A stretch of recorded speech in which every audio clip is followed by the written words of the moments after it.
ఉన్న గదిలోకి వెళ్లాడు. వంటదుస్తులు మార్చుకున్నాడు. మంచం కింద ఉన్న ట్రంకు పెట్టెను బయటకు లాగాడు. అందులోనుంచి రివాల్వర్ను బయటకు తీశాడు. దాన్ని తన దుస్తుల వెనక దాచాడు. ఆ ట్రంకు పెట్టెను యథాస్థానంలో పెట్టి తలుపులు తెరిచాడు. ఎదురుగా ఇన్స్పెక్టర్ నిశ్చల్ అతడ్ని చూస్తూ, hello mister Ajeeb, the great professional supari killer, నీకోసం అక్కడ నేరం, ఇక్కడ శిక్ష రెడీగా ఉన్నాయి అని ఇన్స్పెక్టర్ నిశ్చల్ అంటుండగానే అజీబ్ తన చెయ్యి రివాల్వర్ కోసం వెనకకు పెట్టాడు.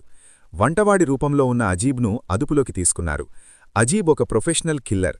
అజీబ్ ద్వారా శత్రువులు తామనుకున్నది సాధించుకున్నారు. సోనాల్ శ్రీవాత్సవను ఎవరు చంపించుంటారు?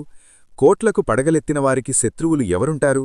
తమ ఎంక్వైరీలో శ్రీవాత్సవకు శత్రువులు ఎవరూ లేరని నిర్ధారణ అయింది. ఇన్స్పెక్టర్ నిశ్చల్ ఆలోచనలు ఒక కొలిక్కి వచ్చాయి.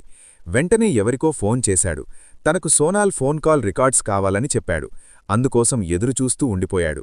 Srivastava phone call records